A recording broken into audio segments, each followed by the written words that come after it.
Thank you all for coming. So this is a retrospective show, which ostensibly means it's a life work, but it's really not. The earliest piece in here was done in 1973, and I'd been painting for 20 years before that. Starting my first oil painting was done when I was 6 years old, so been doing it for a while. We'll start here with these shaped pieces.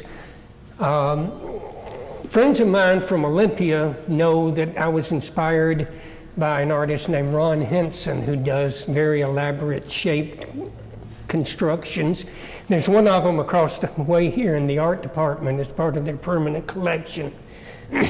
But I actually was doing shaped canvases long before that in graduate school at East Tennessee State University.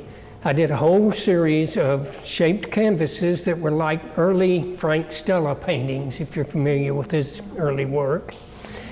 And then many years later, I decided to do these. And I had a bunch of works on paper that I had glued to boards and framed, and I didn't like many of them. So I nailed and glued them together and painted over them and stuck things on it and wadded up canvas and hung it, dripping off of them, and that's where these come from. And this is all of these that are left. I sold a few, and I quit doing them because they're impossible to store. If they're not hanging on the wall, there's no way you can store them.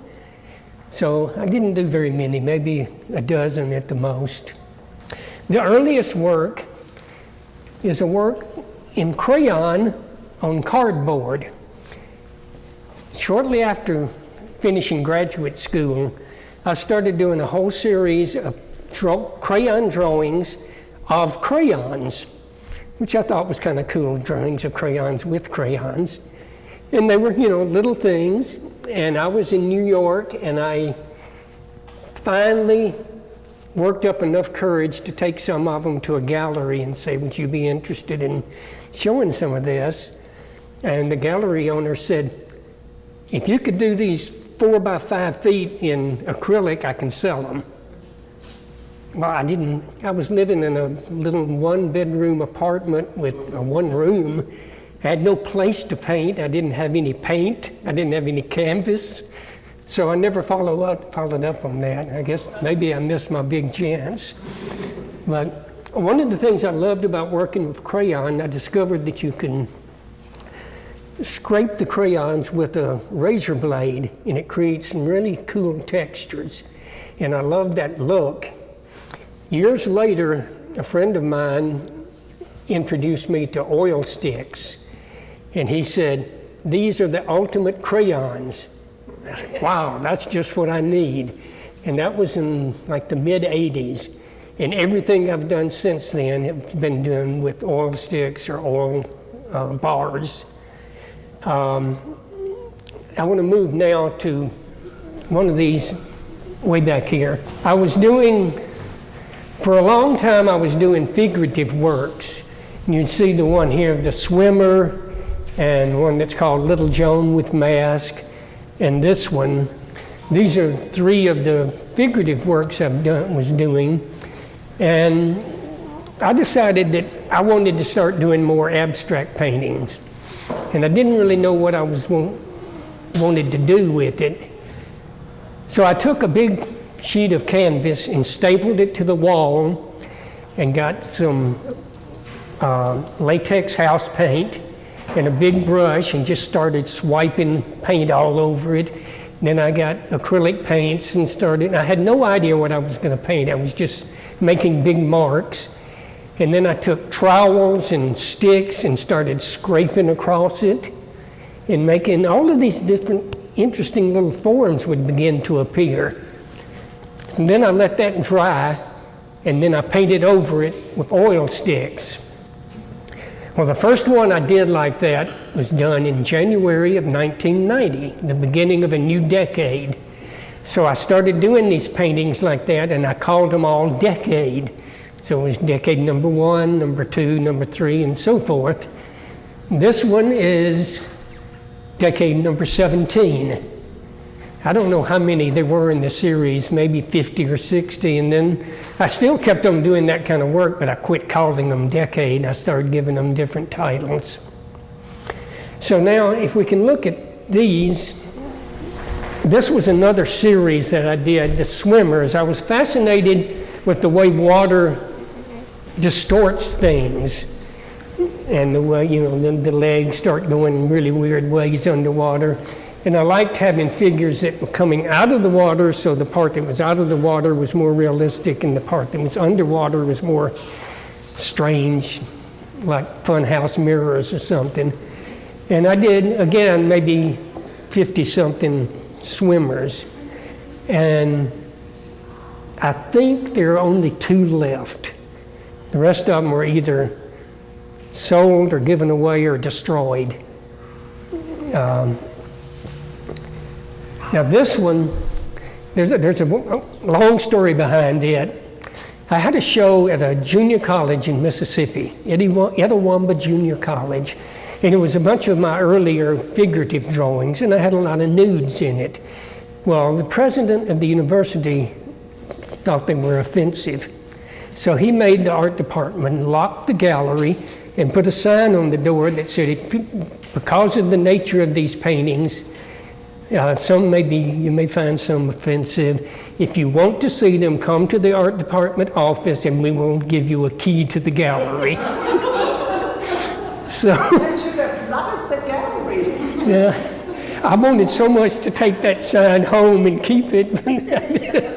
But then I thought, well, I've got to do something, some kind of comment on this. And I remembered paper dolls that everybody used to play with when they were kids, these little flat dolls that you had clothing that would hook on them.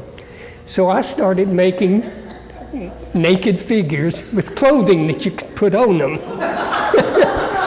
And a lot of them were little things on foam core board that were cut out. And some of them were on wood that were really big.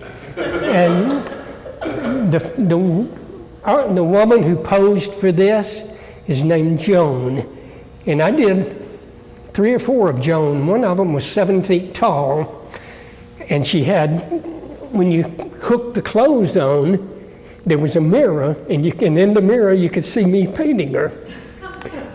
So years later, I took this one picture of Joan and collaged that mask onto it. And so the original doesn't exist anymore. It's somewhere under that.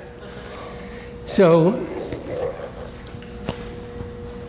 the only other thing that has a story behind it really is these hanging panels and this piece up here. I did at Children's Inn Gallery in Olympia. I did an installation there, which was the only one-person show they've ever had in that gallery, so I was kind of honored with that. But I had this idea. When I was teaching drawing and painting, I used to harp on, don't let the parts become more important than the whole. Keep the whole thing in mind all the time. And I remember at one point in my drawing studio in the classroom, I had put a sign on the wall that said, parts is parts, don't draw parts. And then I got to thinking, well, what if you have a painting that all you can see is parts? If it's like a big scroll that's so long you can't see the whole thing, then you have to find other relations between the parts. And so I did a painting on unstretched canvas that was 1 foot wide and 75 feet long, stretched around the entire gallery. And I priced it by the foot. So you could pick out the section you wanted, I would cut it out and frame it and sell it to you. And then, what was left after the show, I'm framed in different paintings. And so that one up there is part of that. And these were part of the same show. I had them all around the gallery, and then I had these hanging in the middle. which are the exact same proportion, but hanging vertically instead of horizontally. And it just the idea of painting them on all sides, it just was just natural once I thought I'm going to have them hanging from the ceiling, then it has to be. So that's my big talk. So thank you very much, and I'll hang around, and if people have questions, want to talk about any of these.